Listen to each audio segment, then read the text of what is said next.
This is the Financially Simple Podcast, a show dedicated to destroying the complexities of money for today's small business owner. And now, here's your host, pizza-loving, certified financial planner, Justin Goodbread. Welcome to Financially Simple. I'm your host, Justin Goodbread, and today we're going to begin our deep dive into the subject on building your team for maximum value growth. Now, early on in the episodes, I said one of the key 8 components of growing the value of your company is your people, your team. So that's what we're going to deal with today. And today I've titled the episode, How to Build a Great Team. I know it's original, right? So recently, I was watching the Alabama Crimson Tide beat up on the Tennessee Volunteers. Now, for those of you who've listened to the show for any length of time, you know that I'm a Georgia Bulldog fan. We were actually driving down through Alabama on the day a couple weeks ago when LSU beat my Georgia Bulldogs in an upset while I was in the car crying. And that was the same day that Tennessee beat Auburn. So I'm with my in-laws, and they're laughing and carrying on about Tennessee finally winning a game, which they should be. And I'm over here in sackcloth and ashes crying. Nonetheless, the very next week, Tennessee gets to play Alabama. And honestly, as I was watching this game, we had just come back from a vacation as a family, and I'm watching this game, and I got to tell you, I've had this thought. I said, I bet this is what it's like to watch the average college team play the average professional team. It was really bad for Tennessee. Now, maybe not. Maybe it's not exactly the way a pro team would play the average college team, but I think that's what it would look like. But as I was watching this number 1 ranked, the Alabama Crimson Tide, as I was watching this number 1 football team play, my mind often, as it always does, goes into the business world. And I asked myself a rhetorical question. What makes a great team? Have you ever thought about it? Why is the Alabama Crimson Tide so much better than the Tennessee Volunteers this year? Or what makes a great team in basketball? What makes a great team ultimately in your company? As I began thinking about this, I went and did some research, and I found a couple of quotes. I just want to see what do some famous people say about teamwork. And perhaps one of my favorite writers to read behind is Napoleon Hill.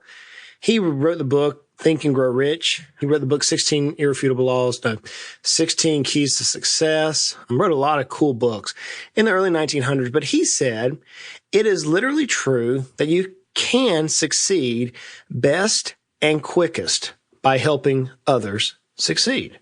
That was actually in his book, Think and Grow Rich, one of my favorites. I actually read that book. For somebody asked me recently, Justin, what books do you read every year? That's one of them. Think and Grow Rich, Napoleon Hill wrote it.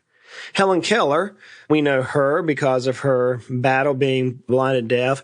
She said, alone we can do so little, together we can do so much. Michael Jordan said, talent wins games, but teamwork and intelligence wins championships. Booker T. Washington said, if you want to lift yourself up, lift up someone else. Those are all really cool quotes from really cool people. Helen Keller accomplished what some might say would be the most amazing feat a human can do. Michael Jordan, arguably, I believe, my personal opinion, he's the best basketball player of all times. Now, you Kobe fans can come out and tell me that I'm wrong, but I believe Michael Jordan is the best basketball player of all time. Napoleon Hill is probably one of my favorite authors to read behind. And man, my goodness, Booker T. Washington, what that man did at his particular era, if you've never read his life story, it's amazing how that man was used in a mighty way for our country's good and for race relations, etc. So those are some cool quotes. But what exactly makes a great team? So as I began thinking, I wrote down a couple of different things here on what I view make a great team. And you may say, Justin, I disagree with you. And that's fine. Jump in line. But for this one, here's what I view makes a great team. The first, number 1, a good team has a common, clear, and defined goal. A good team knows what they're out to do. They know what they're working for. I would argue that the reason why the Alabama Crimson Tide is so good is because they want to win the national championship. And because they've won the national championship now some years in a row, they're able to recruit some of the best players in the high school realm for the goal of winning the national championship. That is why they are so good. They have a common, clear, defined goal. Now, I'm not going to dig into the goals. We've spent multiple episodes on the podcast and in books and everything on the Financially Simple blog. I have multiple things on how to set goals. We talked about strategic planning, which is all about goals. But my question comes back to, at this point, in order to build a good team, do you have clear, common, defined goals? If you don't, that could be one of the reasons why your team is lacking. The second thing that I see in a good team is the team culture and the values are known and understood. I know several people who have served our great country in the military. I have a very dear friend of mine who served in the Marine Corps, and he was telling me about times during boot camp whenever the culture or the values was not known or understood by their comrades. And the cadets or the Marines at that point who were going through basic, they took it upon themselves to make sure the new individuals, new recruits knew what the culture and the values were. Why? Because ultimately these people were going to be the ones who were going to be guarding their back on the battlefield. In business, it's no different. We have to understand what our culture is. And if it's not what we want, we can change it. It's not easy, but you can. We're going to talk about that some. But you have to know what your values are, and they have to be understood within your organization. A very dear family member of mine recently had an individual on their staff who stole some money. And that's not good. That's not good. It makes the proprietor of the business look bad.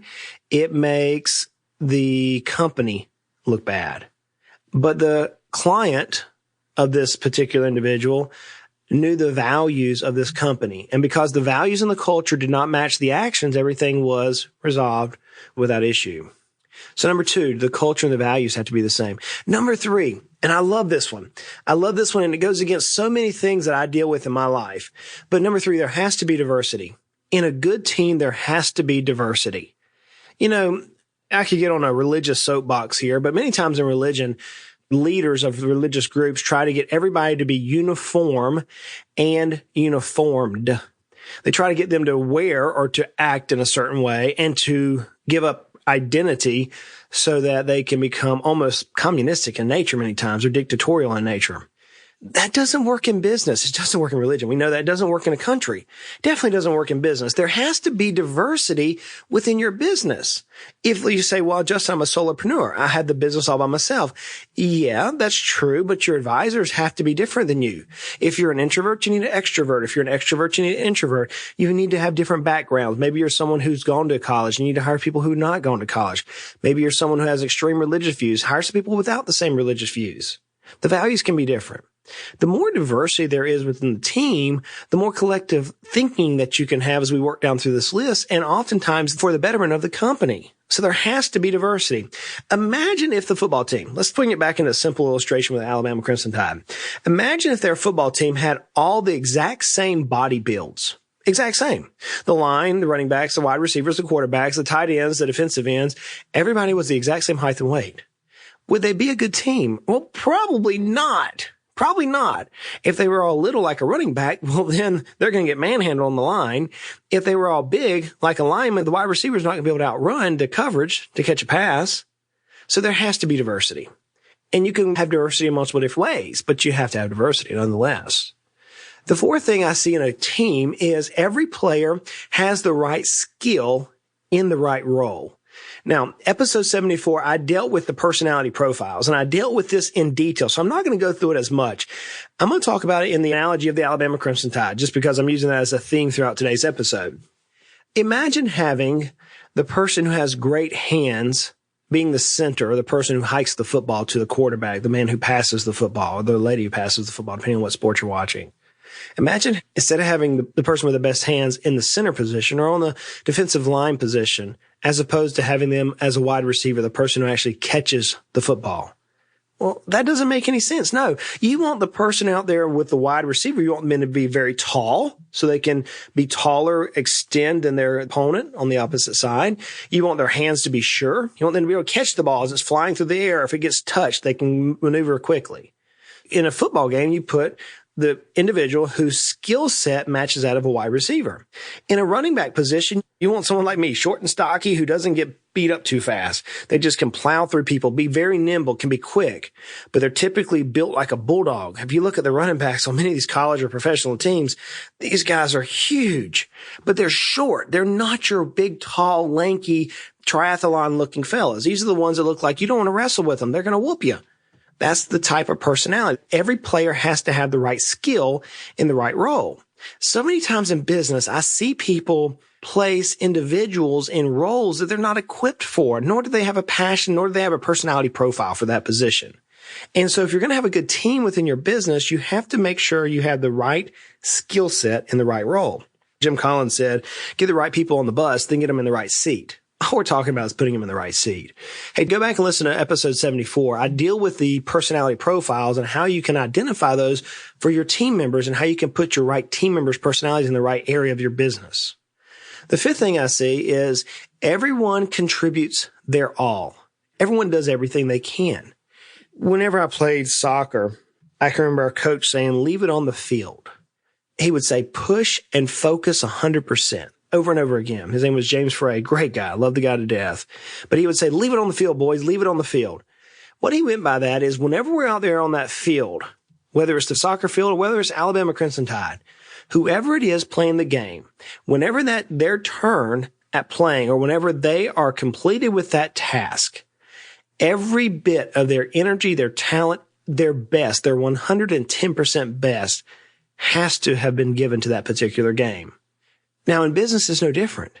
Every person in business has to show up every day 100%, ready to go.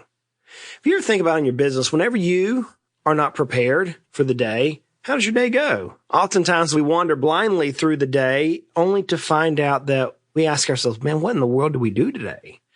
Look at your team members. Have you ever noticed that some of your team, if they have extracurricular issues going on outside the workplace, how it affects them?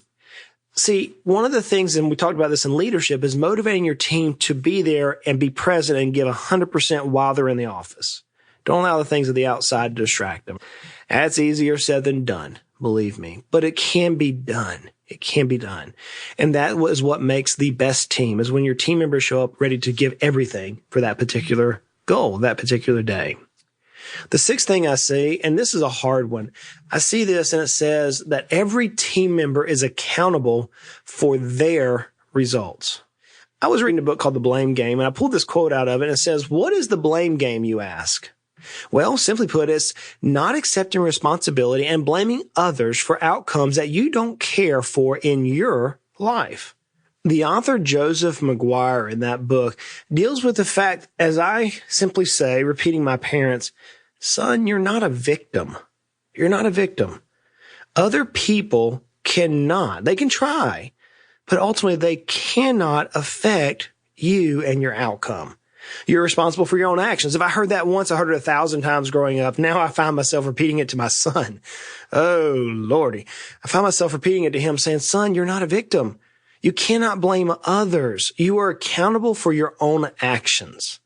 Napoleon Hill said it this way. He said, big pay and little responsibility are circumstances seldom found together. You say, I've got a team member who wants to get paid more. That's fine. You need to have more responsibility. Well, they can't be trusted with more responsibility, then they don't get paid more. See, ultimately, the best team, they're accountable for results. Let's go back to the football team. I was watching in the Alabama game with Tennessee. Alabama, the quarterback, had made a bad pass. Now, he didn't do that often, but he made a bad pass. He looked at the receiver. They made eye contact. He caught it on video. It was really cool to watch. He patted himself on the chest and he said, my fault. See, the quarterback realized that receiver was open. The receiver did his job, but the quarterback did not do his job. It did not pass the ball correctly. So what did he do instantly? He became accountable for the results that he was yielding. It has to be the same way in business. In business, every team member must be accountable for the results. They can't shift it off. You can't give excuses. My uncle, I often say this, and I maybe even said it on the podcast. My uncle was in the military, and he said, son, and I remember this when I was 16, I was making some excuse up one day. He said, Justin, whenever I was in the military, I was a tank captain. He drove around some tank Bradleys and Shermans and different things back in, I came a long time ago. But he said, son, whenever I was in the military, I learned 3 things that you need to learn right now at your young age. I said, yes, sir. His name is Uncle David. I love him to death. He said, Justin, there's only 3 answers you give anybody. It's yes, sir, no, sir, or no excuse, sir. Yes, sir, no, sir, or no excuse, sir. And what he was teaching me at that young age is the same thing that we try to instill within our children, and we try to instill within ourselves, and ultimately we try to instill within our team, and that is we are accountable for our own results. We are accountable for our action. As one individual said it, we are the sum total of all the choices we made in our lives. We are thusly accountable for our own actions. So that's number 6. You are listening to Financially Simple, destroying the complexities of money for today's small business owner. Not only are people accountable, though, but they do something different. Number 7 is they support each other. I go back to my uncle. He was telling me about some of his basics in the Army. They had to do an obstacle course. And I think we see the same thing today in today's Tough Mudder events, where you have people running through the mud and trying to climb obstacles and everything. But there's a particular obstacle that you are required to have a team member help you. And that is where people have to work as a team to climb over a big wall. So ultimately, depending on the height of the wall, you may have to have 2 or 3 people boost one individual up to the top of the wall. And you may end up having 2 or 3 people on the top of the wall that actually runs up and reaches down and grabs the last individual and pulls them over the wall. It's teamwork. It is working to support each other. In the football game, I was watching the running back. The only way the running back could penetrate the defense was for the offense to open up a hole. That's where I get so aggravated with these showboats. And I've said this before. The showboats who go into the end zone, they start doing these crazy dances. Hey, look at me. No, you had somebody who helped you get there. And so in the winning team, you have individuals that support each other. Don't forget that. And number 8 that we see in a winning team is that people communicate transparently. Yuhata Berg, he said, words are singularly the most powerful force available to humanity. We can choose to use this force constructively with words of encouragement or destructively using words of despair. Words have energy and power with the ability to help, to heal, to hinder, to hurt, to harm, to humiliate, and to humble. That's the power of words. And in a team environment, anybody who's played any type of sport, we get our dander ruffled.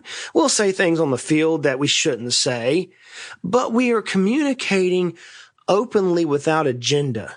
And the best team in a business environment has to communicate transparently. You have to communicate toward the mission and to the goal with the idea that you're going to speak life. You're going to encourage. You're going to help people become better. That's what a best team does. The best teams have great, outstanding conflict resolution. They do. I can remember one time on the soccer field, I got aggravated at the coach. I did. And I did something stupid. I kicked the soccer ball at him. Yeah, it was a temper tantrum. I had that at age 17. The coach made me run for 3 hours solid. Needless to say, I never kicked the soccer ball. And then when I got home, Dad dealt with it because I needed it. I was out of line. I ended up having to apologize to the coach and the whole team. But it was a conflict that we had. And you know what? The coach allowed me to stand up in front of everybody and apologize.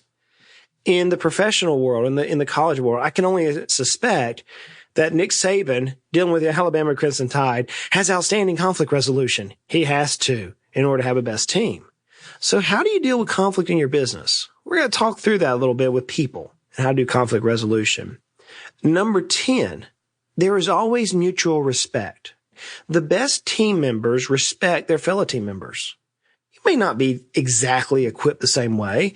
Yeah, I mentioned Michael Jordan earlier as one of the quotes. Michael Jordan had the innate ability to do things that very few can repeat on the basketball court.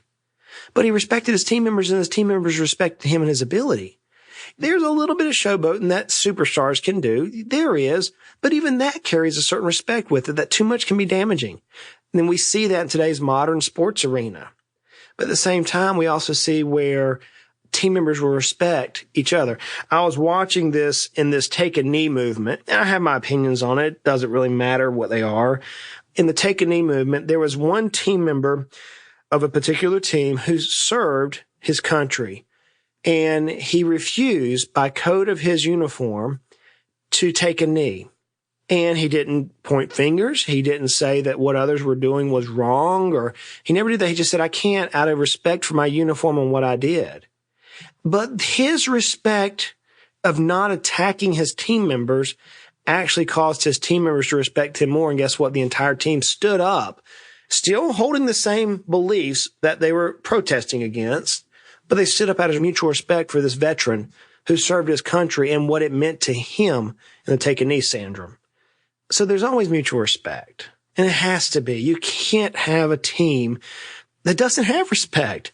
I think of Aretha Franklin. She passed away this year, and I'm thinking of the song R.E.S.P.E.C.T., right? There's a lot of truth in that song, and we have to have that within our team members. 11, decision-making is supported, challenged, and strengthened. Just because the boss makes a decision in the best team environment, it is always supported, challenged, and strengthened. So you can support the ultimate decision, but you can challenge it. There's nothing wrong with challenging a decision at the appropriate time in the appropriate manner, mind you. But ultimately, through the challenging process, the decision is strengthened. Now, as you may know, you know that I read the Bible, and I was thinking of a story as I was writing this out in my notes here of Moses up on top of the mountain, and he and God are dealing with some things, and the Israelites are down in the valley, and they've made this golden calf, and God's like, I'm going to wipe them all out. I'm done with them all. I'm surprised he didn't do it. And Moses said, Lord, I'm going to challenge you a little bit. And actually said God changed his mind. He repented, right? So even God himself, according to the Bible in the book of, I think it was Numbers off the top of my head, God himself was even challenged by man. It's pretty amazing to think about it. Who are we to think as business owners that we can't have our team members challenge us? That's ridiculous. You see it in the pastor world. I deal with this all the time in religious sects. The pastors, you can't challenge me. I am the grand poobah. Don't challenge me. That's bull. That's bull. That's all that is. In a good team, decision-making is challenged, supported, and then strengthened. It is. Ultimately, the boss is the boss. You know that. I know that. We know that as business owners. But you need to have impact from your team. Number 12, the organization of the company or of the team is well defined. I was playing on vacation, my nephew, Madden football on a PlayStation. Now, I got to tell you, I haven't played PlayStation in some probably 7, 8, 9 years. And anyways, we got to play in this Madden football, and he whooped the fire out of me the first couple of times. But of course, I'm not going to let him know it. And if he ever listens to this episode, I'm going to deny I even said this. Ultimately, I did beat him once or twice, and he did cry and pitch a little fit, which he should have. It was bad that his old uncle beat him. But in that Madden football game, I noticed something. There were different types of plays that I could run. There was a 4-3 package. There was a nickel package, a dime package, a cover 2 package, a safety blitz package. There were all these different type of well-defined organizational plays. If you bring it out of the football analogy that Alabama uses, or like Madden in this particular scenario, I'm going to ask you, what is your organizational structure? Do you have a well-defined team structure? That's number 12. Number 13, there's always strong leadership. Always strong leadership. When you see the best team, there is always a very, very strong leader. John Maxwell says, everything rises and falls on leadership. Everything rises and falls on leadership. I was reading a book called Extreme Ownership, and I would highly recommend this. It was written by 2 Navy SEALs. And the Navy SEALs gave an example. I think his name is Jocko Willington off the top of my head, and Rafe Babbitt are the 2 names of the individuals who wrote it. Purely from the top of my head. I may be wrong on that. But they were given an example of in BUDS training, which is the basic training that for all Navy SEALs to pass. They were talking about these 2 leaders. They were chosen by the comrades, and this one boat could never win the competition. And because they didn't win, they ended up having to do more sit-ups, more pull-ups, more running through the surf, more flipping the boats, more just manual, physical, exhausting labor. And ultimately, it wasn't the problem of the team. And so the instructors of that BUD school, they took the best leader who was winning everything and put him on the worst performing boat and put the worst performing leader on the best performing boat. And what they showed is that instantly the worst performing boat, who hadn't been able to win anything the entire competition during this BUDS training, ended up winning number 1 very soon. And that number 1 performing boat ended up being in last place very soon because of the leaders who were in charge of the boat. And they were taking that example because they knew what would happen. They were taking that example to teach the soon-to-be Navy SEALs that if you're going to be leaders of our military, everything is going to come and fall on the leadership, poor leaders. And they go on to talk about in that particular book what makes a good leader. I highly challenge every business owner to read the book. It's one of my favorites that I've read this year, Extreme Ownership. The whole fact of it is a strong team is built on strong leaders. Number 14, this is the last one I have for you, is good teams have fun. The best teams have fun. Whenever Georgia Bulldogs lost to the LSU a few weeks ago, and I was driving down the interstate crying, oh, my Bulldogs aren't going to win the national championship now. I listened to the reporter after the game, and she asked the coach, she said, Mr. Kirby Smart, she goes, what are you going to do now? And the coach says, simple, we're going to have to get back to having fun and not worrying about a title. We're going to have to get back to having fun. See, the best teams, yeah, they can keep the mission of having the title in place, whether it be the Bulldogs or the Alabama Crimson Tide, et cetera. I still think the Bulldogs are going to play Alabama. Maybe the Bulldogs can beat them this year. Who knows? But ultimately, it's just about having fun, enjoying what you do. Friends, in business, we can get weary. We can get so tired. I got to tell you, before I went on vacation, I was physically, emotionally, mentally, spiritually, every type of exhaustion, I had that at that particular point. Man, I'm back from vacation. I feel energized. I'm ready to have fun again. I love what I do. That is one of the key components to building a good team. So take these 14 points and ask yourself, how is your team? Do you have a best-in-class team? We're going to deal with this over the next couple of episodes on how to build the best-in-class team. We're going to take some of these points and we're going to dive even deeper. What does it mean to have extreme ownership? We're going to talk through that. We're going to use that book as an example. Until then, guys, I'm going to challenge you to take a look at financiallysimple.com. While you're there, sign up for the newsletter. It's kick and tail. It's taking names. It's pretty awesome.